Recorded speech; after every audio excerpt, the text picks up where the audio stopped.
네, 오늘부터 우리가 에베소서를 함께 나누게 됩니다. 그동안 사사기를 함께 살펴보았는데 44번의 시간으로 우리가 강의를 하였습니다. 저도 처음에 이 사사기가 어떻게 진행이 될지 생각을 못했습니다. 아마 한 주에 한 장 정도 하지 않을까 그렇게 계획을 했었는데 44주를 하게 되었으니 올 한 해 1년 꼬박 사사기 강의가 진행이 된 것입니다. 사사기를 통해서 우리가 깨닫게 된 것은 그것이죠.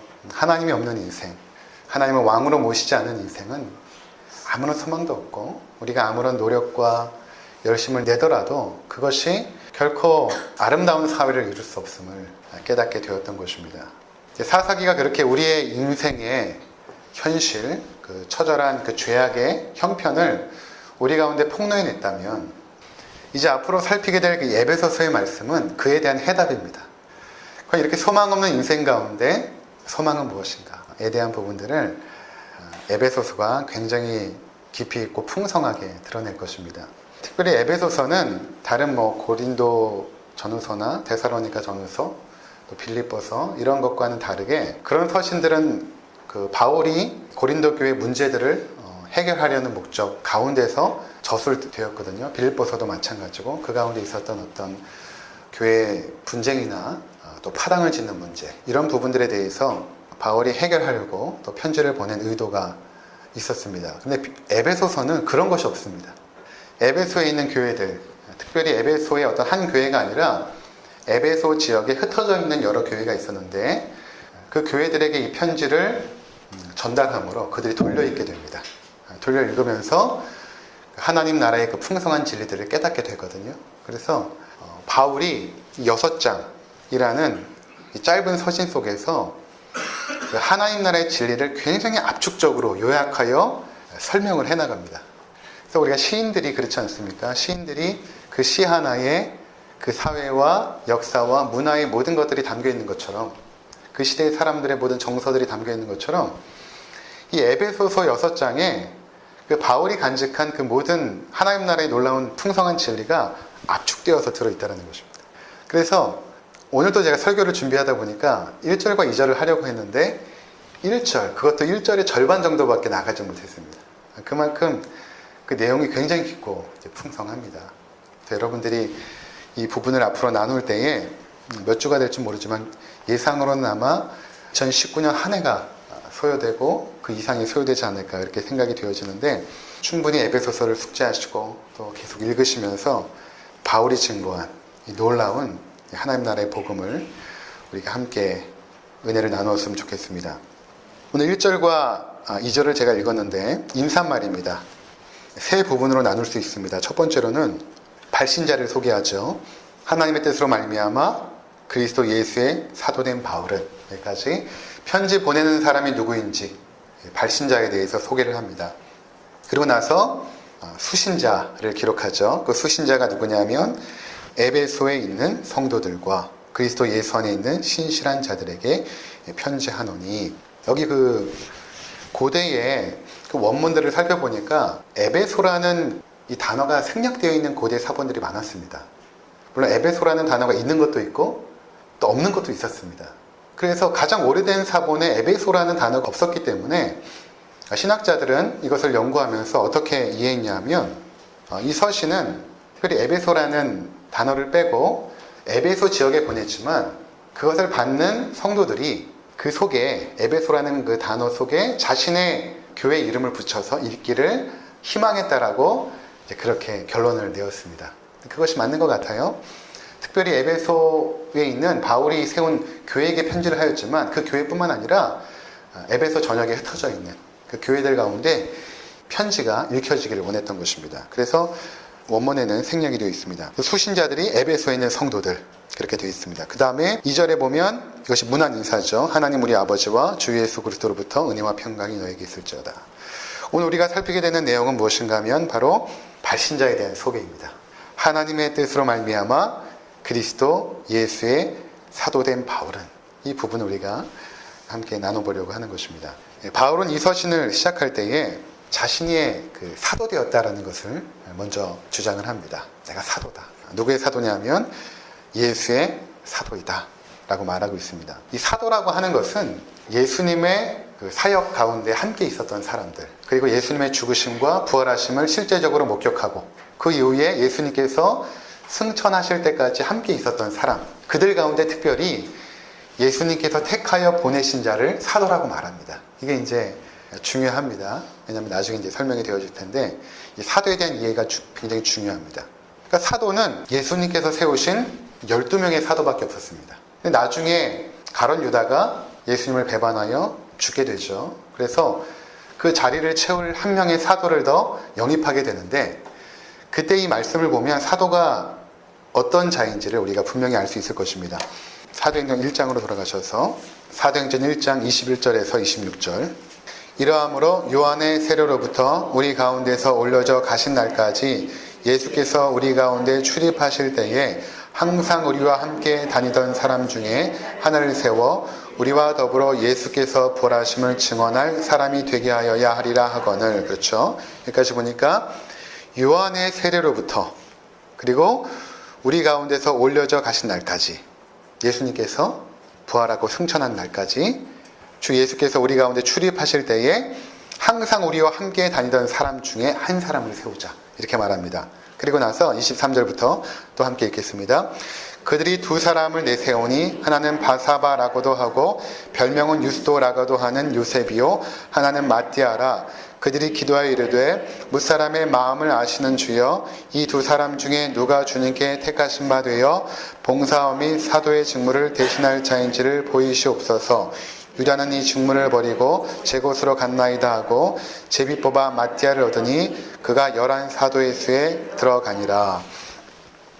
이 마지막 11명의 사도에서 12명의 사도를 채우게 됐는데 마띠아가 들어갔죠. 그래서 그가 사도의 수에 가입하니라, 이렇게 말합니다. 그러니까 사도라는 것은 요한의 세례로부터 예수님께서 사역하신 그 공생의 3년 기간 동안, 그리고 죽으시고 부활하시고 승천하실 때까지 우리와 함께 있었던 사람, 그 중에 특별히 예수님께서 나의 부활을 증거하라고 선택하신 자, 부르신 자들, 그들만이 사도가 되는 것입니다. 그럼 여러분, 어떻게 바울은 사도가 되었을까요? 어떻게 바울은 사도가 되었을까? 그래서 초대교회 때 바울이 사도권을 주장할 때마다 믿지 않는 무리들이 있었습니다. 네가 어떻게 사도냐? 사도는 12명이고 네가 예수님의 죽으심과 부활을 목격하였느냐? 그들이 그렇게 질문했던 것입니다. 그때마다 바울이 자신의 사도권을 주장하게 됩니다. 그래서 사도행전에 보면 누가가 바울이 사도임을 증언하는데 왜 사도인가 3번이나 동일하게 바울이 사도가 될 수밖에 없는가를 기록합니다. 그것이 9장과 22장과 26장에 나와 있는데 그 부분을 함께 보겠습니다. 사도행전 26장 13절입니다. 바울은 자신의 사도가 됨을 증언할 때마다 항상 부활하신 예수 그리스도를 만난 그 사건을 증언을 하거든요. 이것은 아그리빠 왕 앞에서 바울이 붙잡혀서 자신이 왜 복음을 전하게 되는지를 설명하는 내용 중에 한 부분입니다. 13절부터 18절까지 함께 읽겠습니다. 왕이여, 정오가 되어 길에서 보니 하늘로부터 해보다 더 밝은 빛이 나와 내 동행들을 둘러 비추는지라. 우리가 다 땅에 엎드려짐에 내가 소리를 들으니 히브리 말로 이르되 사울아 사울아 내가 어찌하여 나를 박해하느냐. 가시체를 뒷발질하기가 내게 고생이니라. 내가 대답하되 주님 누구시니까? 주께서 이르시되 나는 내가 박해하는 예수라. 일어나 너의 발로 서라. 내가 내게 나타난 것은 곧 내가 나를 본 일과 장차 내가 내게 나타난 일에 너로 종과 증인을 삼으려 함이니 이스라엘과 이방인에게서 내가 너를 구원하여 그들에게 보내어 그 눈을 뜨게 하여 어둠에서 빛으로 사단의 권세에서 하나님께로 돌아오게 하고 죄사함과 나를 믿어 거룩하게 된 무리 가운데서 기업을 얻게 하리라 하더이다. 아멘. 자, 바울이 왜 사도인가? 그가 부활의 주님을 만난 것입니다. 그리고 주님으로부터 보냄을 받았습니다. 이 사도라는 단어가 원어로 아포스톨로스인데 보냄을 받은 자, 예수 그리스도께 보냄을 받은 자입니다.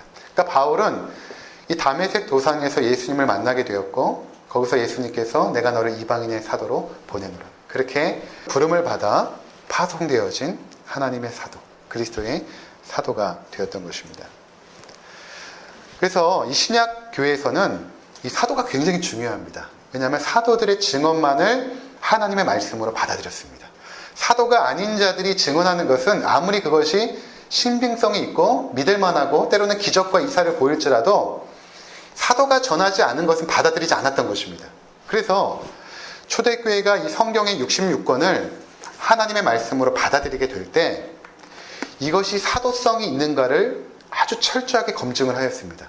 그리고 사도성이 있다라고 여겨진 이 신약 성경, 이미 구약 성경은 그 당시에 하나님의 말씀으로 받아들여졌고 이 27권만을, 신약 성경 27권만을 하나님의 말씀으로 받아들인 것이죠. 그런데 천주교는 어떻게 했습니까? 이것 외에 14권의 외경이 있습니다. 근데 그것들은 사도적인 권위가 없는 것입니다. 그러니까 초대교회에서 이 외경은 받아들이지 않은 것입니다. 하나님의 말씀만을, 사도들이 전한 하나님의 말씀만을 진리로 받아들인다. 그래서 우리 개신교회는 27권만을 받아들이게 된 것입니다. 그만큼 이 사도적인 권위가 중요한 것입니다. 그런데 현대에 자신들이 사도라고 주장하는 사람들이 있습니다. 첫 번째로는 천주교입니다. 천주교는 교황을 여전히 사도적인 권위와 능력이 있다라고 그들은 믿습니다. 초대 사도의 수장이었던 베드로를 1대 사도로 하여서 그들은 2대, 3대에서 현재 266대 사도인 프란치스코 교황을 그들은 사도라고 믿습니다. 그래서 사도라는 것에 신적 권위가 있잖아요. 그리고 그들이 전하는 말씀은 하나님의 말씀입니다. 때문에 성탄절에 보면 바티칸에 사람들이 이렇게 모여있죠. 그러면서 프란치스코 교황이 설교문을 읽으면 옆에 이제 좌우에 또 주교들이 서 있고 그 말씀을 그들은 하나님의 말씀일 뿐만 아니라 직통계시로 여깁니다. 하나님의 직통계시로 여깁니다. 굉장히 그 교황의 권위가 위험이 있는 것이죠. 그들은 교황이 무오하다라고까지 믿으니까 얼마나 오류가 있는 것입니까? 그러면 교황이 266대 교황인 프란치스코가 과연 예수님의 죽으심과 부활을 목격하였는가? 또한 주님께서 그를 파송하였는가? 그렇지 않습니다. 근데 그들은 그렇게 지금 믿고 있는 것입니다. 제가 어제 설교를 준비하려고 카페에 앉아 있는데 천주교인들이 옆에서 이렇게 대화하는 소리가 이렇게 들렸어요. 들으려고 들린 게 아니라 그냥 들려진 것입니다. 뭐라고 이야기하냐면 성탄절에 미사를 집례하는데 옆에 있는 성도님에게 보셨어요? 그 신부님 뒤에 광채가 나는 거 보셨어요? 이런 얘기하면서 뭐 신부님에 대한 얘기를 막 하는 것입니다. 너무 웃겨가지고 오늘날에 사도가 없습니다. 또 하나 사도성을 주장하는 교회들이 있습니다. 어떤 교회냐면 신사도교회 운동이라는 것을 지지하는 교회와 단체들이 있습니다. 신사도 운동. 여기에는 우리가 잘 알고 있는 인터컵도 해당이 되고 예수전도단도 여기에 해당합니다. 거기에 얼마만큼 강력하게 영향을 받았는지 또는 미약하게 영향을 받았는지에 따라서 다르지만 이 신사도 운동이란 건 뭐냐면 여전히 선교단체 리더나 교회의 목사에게 사도성이 유지되고 있다고 생각을 하는 것입니다. 그래서 그들이 일으키는 이적에 주목을 하고 있고 그리고 그들이 전하는 말을 하나님의 직통계시로 여깁니다. 그리고 여전히 사도성이 유지가 되고 있기 때문에 우리가 때로 모여서 기도할 때에 하나님께서 직통계시를 주는 사람들이 그런 은사를 받은 사람들이 여전히 있다라고 생각을 합니다. 여러분도 한번 들어보셨을 것입니다. 저도 그런 교회 가본 적이 있었는데 그런 기도 모임에도 참여해보고 그런 교회도 있어봤습니다. 예배를 이렇게 형제교단이라고 예배를 이렇게 드리는데 거기엔 특별한 그 목회자가 없이 평신도로만 구성된 교회입니다. 뉴질랜드에서 참여하는데 설교 시간에 사회자가 없고 그냥 다 앉아 있습니다. 이렇게 앉아 있다가 한 성도가 이렇게 일어나서 주님께서 지금 저에게 말씀하십니다. 그러면서 어떤 이야기를 해요. 또 앉습니다. 그럼 또 조용히 해요.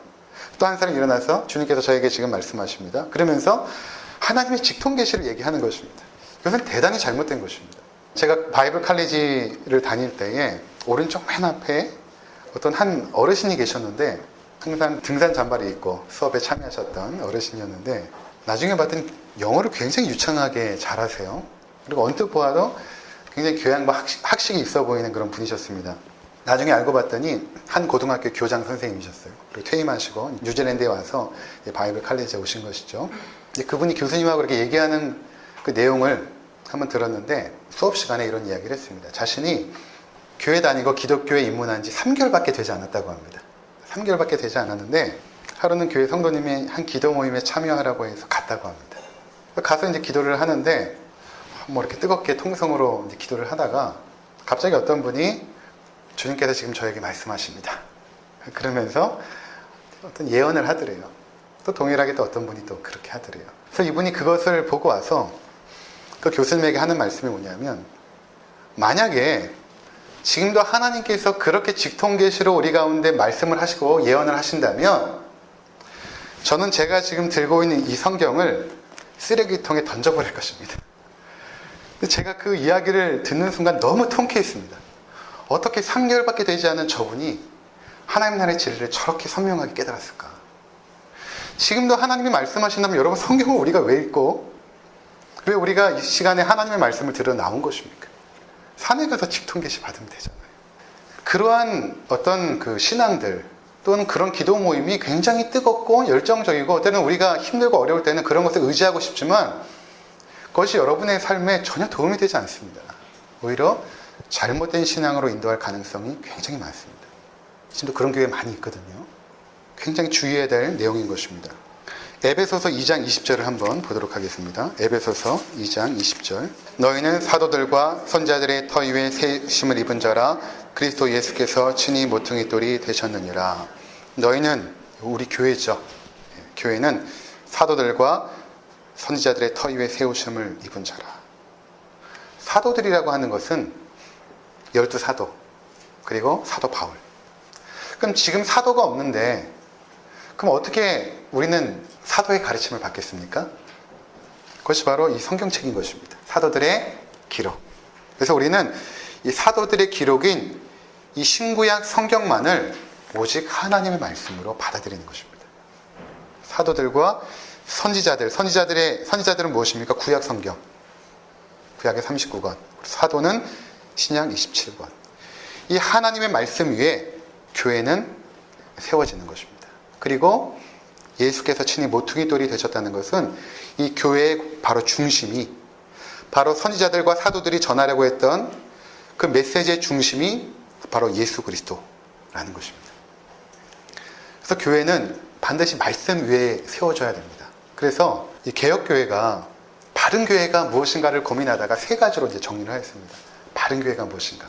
그리고 바른 교회와 거짓 교회를 구별하는 그 기준이 무엇인가? 그것을 교회의 표지라고 합니다. 외적인 표지. 그러니까 여러분들이 어느 교회 갔을 때 이 교회가 참 건강하다, 이 교회가 정말 바른 교회다, 또는 거짓된 교회다를 판가름하는 이 세 가지 표지가 있습니다.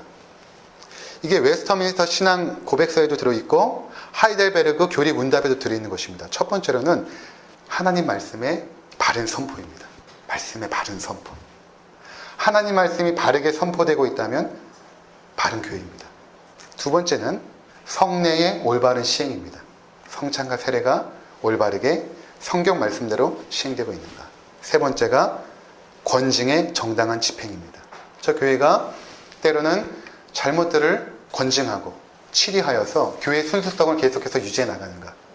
이 세 가지가 굉장히 중요한 것이거든요. 거기에 가장 중요한 것이 말씀의 올바른 선포, 바른 선포입니다. 그만큼 교회가 중요하게 붙잡아야 할 내용이 무엇인가? 바로 선지자와 사도 위에 그리스도가 모퉁이 돌이 되어서 교회가 세워져 있는가. 그래서 여러분의 신앙을 항상 점검해야 되는 것입니다. 때로 어떤 분의 신앙을 잘 들어보면, 믿음이 좋다고 하는 분인데 잘 들어보면 성경적이지가 않아요.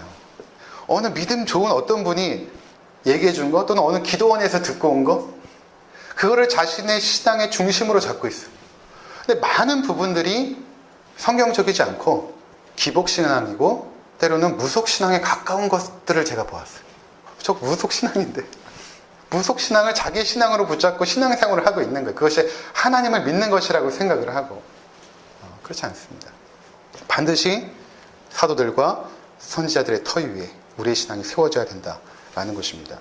그래서 바울은 에베소서 1장에서 처음 복음을 증거하면서 뭐라고 증언하냐면, 나는 그리스도의 사도로서 하나님 말씀을 이제 전합니다. 그리스도의 사도로서. 그래서 이 에베소서의 말씀은 정확무오한 하나님의 진리의 말씀인 것입니다. 두 번째는 바울은 자신이 사도가 된 것이 하나님의 뜻으로 말미암아 되었다, 이렇게 말합니다. 하나님의 뜻이라는 것은 하나님의 목적, 하나님의 의지를 의미하죠. 그러니까 바울이 사도가 된 것은 하나님의 뜻으로 말미암았다. 아마 이 부분을 바울이 쓸 때 굉장히 감격했을 것입니다. 내가 하나님의 뜻으로 말미암아 사도가 되었다. 내가 원해서 된 것도 아니고, 내가 노력해서 된 것도 아니고, 하나님의 뜻으로 내가 사도가 되었다 라는 것에 바울은 감격했을 것입니다. 그럼 바울이 언제부터 하나님의 뜻 가운데 있었을까요? 바울이 다메섹 도상에서 부활하신 예수님을 만났을 때 그때 이후부터 하나님의 뜻 가운데 있었을까? 그렇지 않습니다. 여러분 1장 4절을 한번 보시기 바랍니다. 제가 읽겠습니다. 곧 창세전에 그리스도 안에서 우리를 택하사. 그러니까 바울은 자신이 창세전에 그리스도 안에서 택한 받음을 알았던 것입니다. 그러면 다메섹 도상 사건 이후에 바울이 하나님의 뜻 안에 있었던 것이 아니라 이미 그 전부터 하나님의 뜻 안에 있었던 거죠. 그렇다면 바울이 예수 믿는 자들을 붙잡아다가 옥에 가두고 고문시키고 때론 죽인 데 찬성하고 그랬던 과거의 삶도 하나님의 뜻 안에 있었던가? 그렇습니다. 그렇게밖에 이해할 수가 없는 것이죠. 창세전에 바울이 택함을 받았다면 그가 이 땅에 태어나게 된 것, 그리고 이전에 예수 믿는 자들을 고문하여 핍박한 것, 그것도 하나님의 뜻 안에 있었다는 것입니다. 근데 그가 부활의 예수님을 만나고 나의 모든 삶이 하나님의 주권과 뜻 안에 있다는 것을 이제는 믿게 되었고, 이제는 사도로서 부름을 받은 그 놀라운 축복 앞에 감사하고 감격하여 이 서신을 기록하고 있다는 것입니다. 그래서 바울의 그 서신서를 잘 보면 이 하나님의 이 뜻에 대한 부분을 그는 명확하게 인정하고 있었습니다. 때로는 그가 고질병이 있었습니다. 하나님 앞에 간절히 간구를 하죠. 어떤 사람은 뭐 간질이다, 또 뭐 안질이다, 뭐 여러 가지 이제 추측이 있지만 정확히 모릅니다. 바울이 굉장히 그를 고통스럽게 했던 육신의 가시라고 표현을 합니다. 그래서 그것이 떠나가기 위하여 주께 3번 간구하였다. 3번이라는 것은 횟수로 딱 3번이 아니라 정말 완벽하게 내가 간구할 만큼 충분히 간구하였다라는 의미죠. 그렇게 하나님 앞에 간구하였는데 하나님의 응답이 무엇인가 하면 나의 은혜가 내게 족하다. 이는 내가 약할 때 운전하여 짐이라. 그래서 바울이 어떻게 받아들이냐면 내가 이것을 나의 기쁨으로 받아들인다. 내가 오히려 이것을 나의 감사함으로 받아들인다 라고 말했던 것입니다. 그러니까 우리가 생각할 때는 하나님의 뜻 안에 있으면 다 잘 되고 선하고 좋은 일들, 성공 이런 것만 일어날 것 같지만 그렇지가 않다는 것입니다.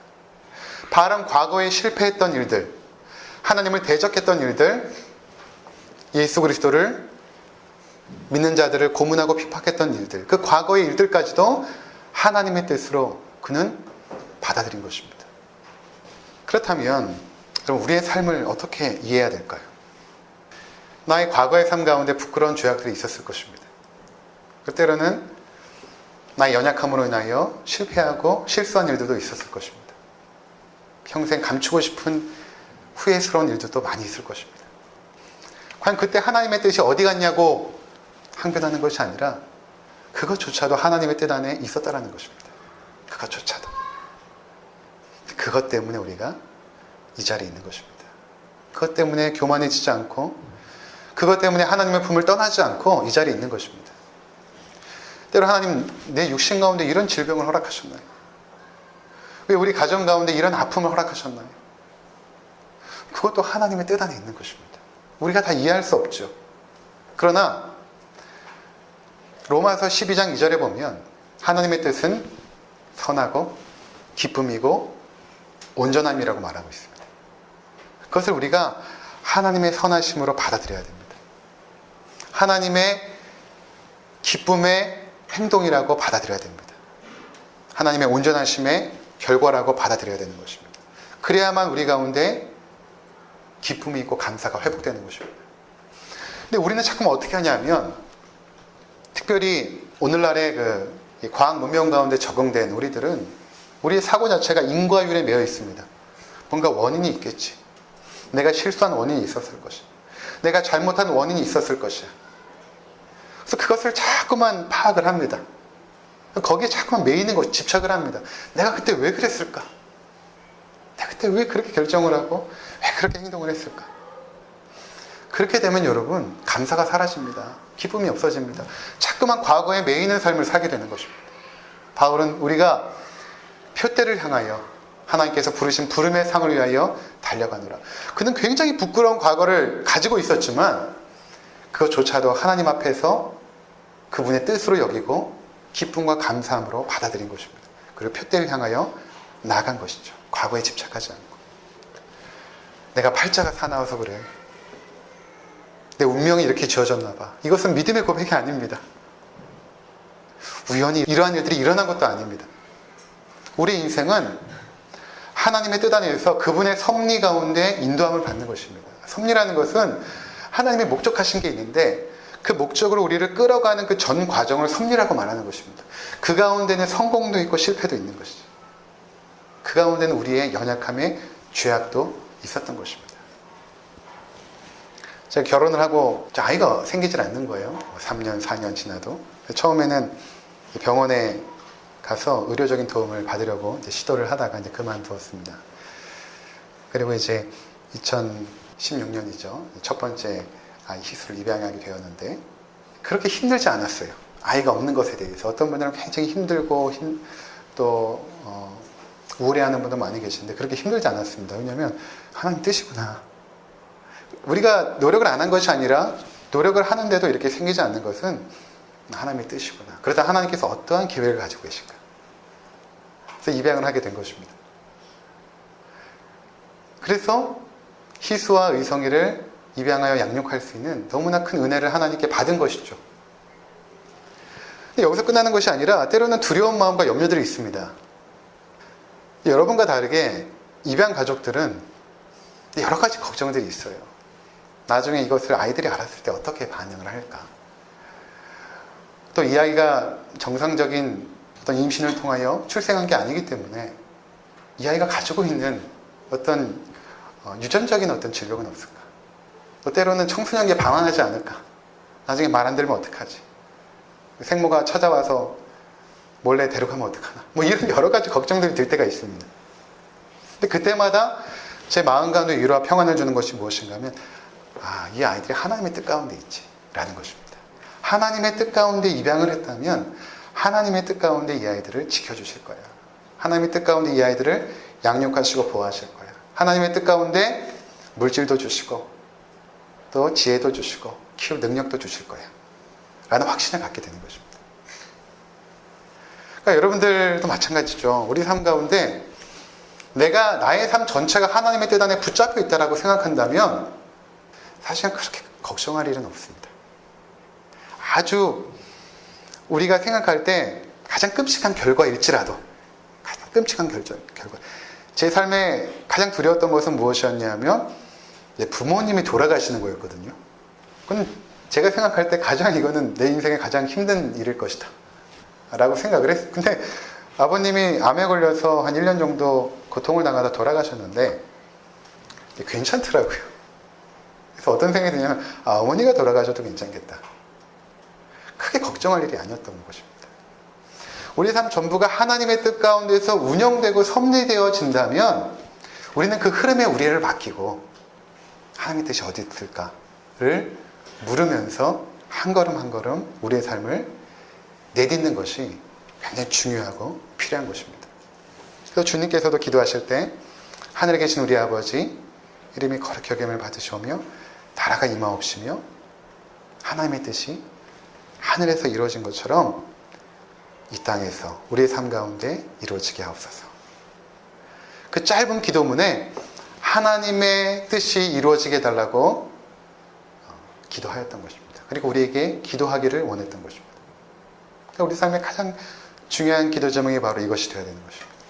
하나님의 뜻이 나의 삶 가운데 이루어지게 하시고 그 뜻을 내가 깨닫게 하옵소서 라는 것이 중요한 것입니다. 우리 인생은 일과 율에 의해서 움직여지지 않고 운명론에 의해서 또는 팔자나 우연에 의해서 일어나는 것이 아니라 하나님의 뜻 가운데 그분의 섭리로 인도함을 받는 것입니다. 바울은 지금 하나님의 뜻으로 말미암아 그리스도 예수의 사도된 바울은 이렇게 말할 때 이제 여러분 좀 느끼실 것입니다. 그가 얼마만큼 감격했는지. 내가 과거에 이랬던 자였는데 내가 이제는 하나님의 뜻으로 예수 그리스도를 증거하는 사도가 되었구나. 우리도 마찬가지 아닙니까? 내가 이렇게 부족하고 연약한 허물 많은 죄인인데 하나님의 뜻으로 하나님의 자녀가 되었구나. 창세전에 택함을 받아 이제 나의 삶 전체 가운데 하나님의 뜻이 성취되고 있구나 라는 사실을 기억하시면서 아름다운 믿음의 경주를 하시는 하나님의 백성들이 되시기를 주의 이름으로 축원을 드립니다. 기도하시겠습니다.